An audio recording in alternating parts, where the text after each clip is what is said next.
Hello दोस्तों, civil services dream channel में आपका स्वागत है। दोस्तों, आज हम कॉमर्स एंड अकाउंटेंसी का पेपर देखेंगे कि किस तरह का सवाल पूछा गया था सिविल सर्विसेज मेन एग्ज़ाम 2020 में। बहुत बच्चे कॉमर्स एंड अकाउंटेंसी को भी ऑप्शनल पेपर के तौर पे लेते हैं। तो आइए देखते हैं। अगर दोस्तों आपको इसका PDF चाहिए होगा तो आप हमारे कमेंट बॉक्स में जाके टेलीग्राम चैनल ज्वाइन करके आप वहाँ से PDF डाउनलोड कर सकते हैं। दोस्तों, पूरे 3 घंटे का क्वेश्चन पेपर रहेगा और आपको 250 मार्क्स मैक्सिमम मार्क्स होंगे। और आपको बोला गया है कि टोटल 8 क्वेश्चंस होंगे और आपको अटेम्प्ट करना है 5 क्वेश्चंस। और जो क्वेश्चन नंबर 1 और 5 है वो कंपलसरी है करना, बाकी जो रिमेनिंग है वो आप अपने मन से चूज़ कर सकते हैं। तो देखिए, आपसे सवाल बोला गया है कि 150 वर्ड्स में ईच क्वेश्चन का आपको आंसर करना है। पहले बोला गया कि डिस्टिंग्विश करिए net profit and cash from operating activities, यानी कि नेट प्रॉफिट एंड कैश को ऑपरेटिंग एक्टिविटीज़ से आपको डिफरेंस बिटवीन बताना है। Different components of the cost of fixed assets के डिफरेंट कंपोनेंट्स क्या हैं। Cost control and cost reduction में क्या डिफरेंस है ये बताना है। नेक्स्ट है कि आपको स्टेट करना यानी बताना है provision of the law relating to carry forward and set of business laws. Discuss the special points that an auditor would take into consideration while auditing the accounts of the banking companies. किस तरीके से auditor audit करते हैं banking companies के accounts को। Next यहाँ पे numerical दिया गया है आपको। यहाँ पे आपसे बोला गया है कि एप्लीकेशन मनी रिसीव्ड हुआ है 3,27,000 शेयर्स का on 23 April and allotment made किया गया था 30 अप्रैल को। यहाँ पर देखिए दिया है कि allotment in full 38,000 share allotted, allotment of 2/3 share applied for 1,60,000 and 1/4 share का 2,000 है। उसके बाद यहाँ बोला गया है कि जो कैश अमाउंटिंग टू ₹41,000 है was return to the applicants 4th 5th 41,000 जो शेयर्स था, अमाउंट का जो शेयर्स था वो वापस कर दिया जाता है। And the amounts due were received on due dates except with the final call on 100 shares. So this shares were forfeited on 15th November and reissued to A on 16th on payment of ₹9 per share। तो यहाँ पे पूरा आपको journal entries बनाना है without narratives. आपको narratives नहीं देना है, बस आपको जर्नल एंट्रीज बता देना है कि कितने सारे इसमें एंट्रीज होंगे। नेक्स्ट है कि AB limited manufacturers auto parts manufactures करता है auto parts and the cost incurred processing में 1 लाख यूनिट्स का ये दिया हुआ है कि डायरेक्ट मटेरियल इन लाख में है तो 5 lakh, direct labour 8 lakh, variable factory overhead 6 lakh और fixed factory overhead 5 lakh. So the purchase price of the component is 22 rupees and the fixed overhead would continue to be incurred even if the component is bought from outside, although there would be reduction of 2 lakh rupees।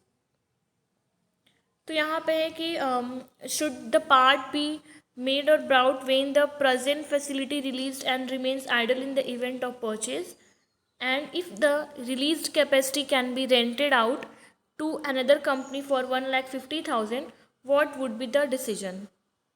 Next है कि define करिए perquisite को and how are the rent free accommodation and medical facility valued under the income tax rules.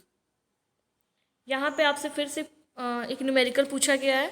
बोला गया है कि Y has 2 houses in Chennai and he has self occupied both the houses. The particulars आपको दिया गया है municipal value per year. यहाँ पे 2 दिया हुआ है, एक हाउस 2 घर है 2 हाउस है, दोनों को ऑक्यूपाई किए हुए हैं, तो हाउस 1 एंड हाउस 2 का fair rent per annum, standard rent per year, date of completion of construction, municipal taxes, interest on amount borrowed for the repair of both the houses. And कह रहा है कि Y has paid the municipal taxes for house 2 only and it is due for house 1। तो compute करिए, मतलब calculate करिए, निकालिए house property income of Y for the assessment year. आपको हाउस प्रॉपर्टी इनकम जो है वाई का निकालना है, इसका निकालना है असेसमेंट ईयर का।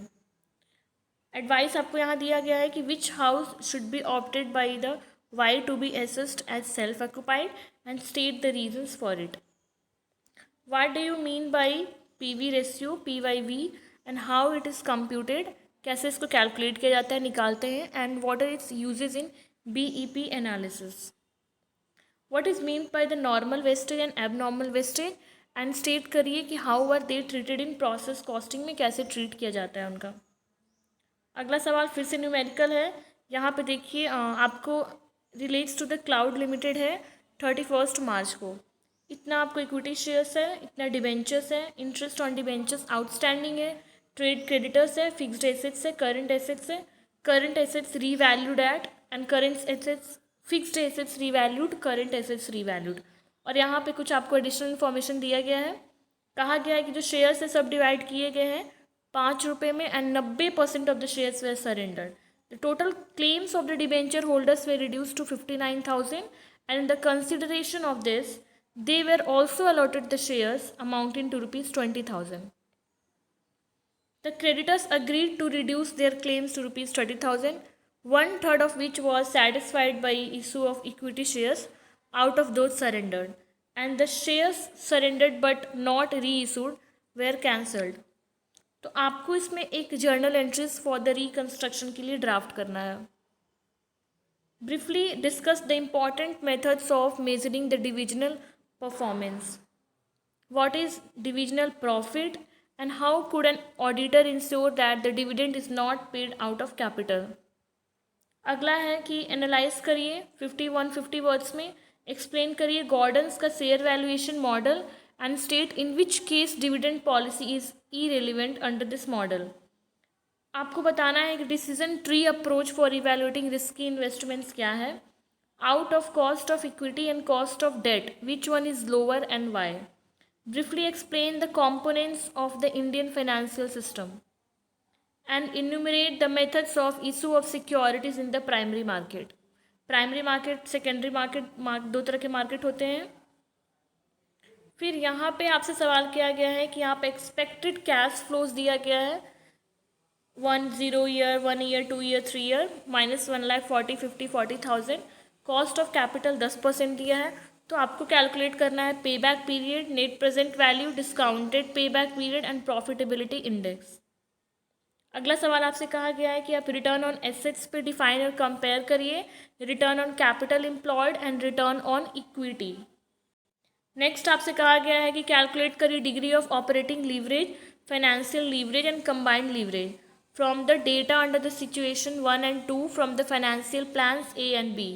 यहाँ पे आपको कुछ डेटा दिया गया है जिसमें कि आपको sales, variable cost, fixed operating cost में 2 एंड फिक्स्ड फाइनेंशियल कॉस्ट में plan A, plan B। Next आपसे कहा जा रहा है कि हाँ, X limited is contemplating over Y limited by issue of shares based on the market price. तो यहाँ पे आपको डेटा दिया हुआ है, देखिए X limited and Y limited ये है, ये 40 नंबर ऑफ इक्विटी शेयर्स इतना दिया हुआ है कि P/E रेशियो दिया है। तो आपको बताना है कि मार्केट प्राइस ऑफ शेयर्स बताइए, नंबर ऑफ शेयर्स बताइए and number of equity shares बताइए मर्जर के बाद and taking over of Y limited. What are the powers vested with the SEBI का आपको पावर बताना है to protect the interest of the investors in the stock market, यहाँ पे आपको बताना है। और नेक्स्ट आपसे बोला गया है कि Zenith Corporation provides 30 days credit to its customers. Its present level of sales is 50 lakh rupees. The firm's cost of capital is 10% and the ratio of variable cost to sales is itna. So Zenith is considering extension of credit period of 60 days. Such an extension is likely to push sales up by 5 lakh rupees. The bad debt proportion to sales will rise from 1% to 2%. तो आपको इसमें evaluate करना है impact of extension of credit period on profits, और कह रहा है कि इग्नोर करिए tax and assume 360 days a year. Next है कि आपको यहाँ पे नेट ऑपरेटिंग इनकम बताना है of model of capital structure. यहाँ पे firms cost of equity at 0 level is 15%। तो आपको बताना है कि overall cost of capital 40% leverage पे क्या होगा under NOI model. What do you mean by credit rating and state the credit rating methodology under by the care followed by, जो कि क्रेडिट एनालिसिस एंड रिसर्च कहते हैं। आइए दोस्तों paper 2 देखते हैं, ये पेपर 1 था। पेपर 2 में आपसे कहा गया है कि आप इसको भी आप 150 वर्ड्स में लिखिए। Line and staff conflicts and their resolution, social systems approach of management, थोड़ा सा मैनेजमेंट और बिजनेस स्टडीज से रिलेटेड सवाल है यहाँ पे। Integrative model of leadership, problems of management by objective, देखिए MBO, and assumptions of theory X and theory Y आपको बताना है। A manager while delegating authority should observe certain principles, elaborate. Explain the different types of conflicts in an organization and what are the different styles of handling conflicts. Perception consists of 3 elements: the perceiver, the context and the target, elaborate. Next एक discuss करिए different factors determining the degree of decentralization and what are the reasons for adopting matrix organization and discuss the various problems. Explain Likkert's 4 system of management in terms of leadership system. What are the determinants of personality, और आपको इसमें major attributes बताना है। Influencing organisational behaviour को influence करता है। Creation of organisational culture is a long term process.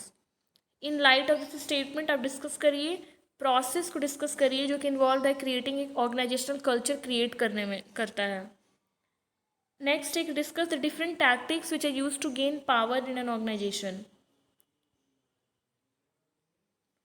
Talent management पे आपको बताना है 150 शब्दों में। Adjudication and collective bargaining, principles of wage and salary administration, transfers and separations, computerised and web based method of performance appraisal. What are the different barriers to an effective training programme in an organisation. आपको यहाँ पे ये भी बताना है training programmes में क्या barriers हैं। The main concern of the trade union is that the unionism will lead to the fragmentation and the weakening of the trade union movement. तो इस स्टेटमेंट क्लैट में बताइए कि डिफरेंट जो ट्रेड यूनियंस हैं वो क्या चैलेंजेस फेस कर रहे हैं। Discuss the influences of the ILO यानी कि इंडियन लेबर ऑर्गेनाइजेशन का आपको बताना है कि क्या प्रभाव है और इंडियन लेबर पे, एंड आपको बताना है कि and the system of labour relations. तो दोस्तों यहाँ पे ILO जो है ये इंटरनेशनल लेबर ऑर्गेनाइजेशन है, तो उसका आपको इम्पैक्ट बताना है कि इंडियन लेबर लेजिस्लेशन पे and system of labour relations पे। नेक्स्ट आपको बताना है कि ह्यूमन रिसोर्स प्लानिंग के बारे में बताइए। इज एसेंशियल, जस्टिफाई करिए essentially concern with the more effective use of the scarce talent. Next है कि job analysis is mainly and essentially a data collection process. In the light of this statement आप elaborate करके different methods of data collection बताइए and compare करिए position analysis questionnaire PAQ with the management position description यानी कि MPDQ।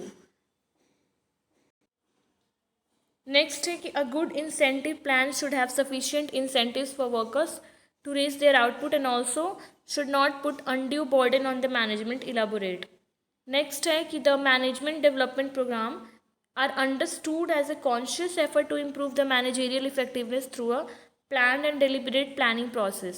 इस statement को के reference में लाइट में आपको डिस्कस करना है 2 broad methods of developing managers and supervisors in an organisation.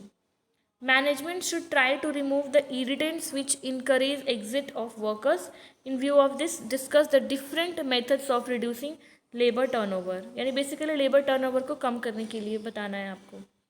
Next है कि the objective of workers participation has been to bring labour and management closer and work for achieving the organisational goals. तो in the context में आपको discuss करना है various reasons for the responsible for the failure of the workers participation schemes in India. किस तरीके से अभी भी वर्कर्स का पार्टिसिपेशन जो है वो नहीं हो पा रहा है। तो दोस्तों ये कॉमर्स एंड अकाउंटेंसी का पेपर था। बहुत बच्चे कॉमर्स के भी होते हैं, तो बहुत बच्चे CA भी करते हैं, तो वो ये सब्जेक्ट लेते हैं। तो आज के वीडियो में इतना ही। Thank you.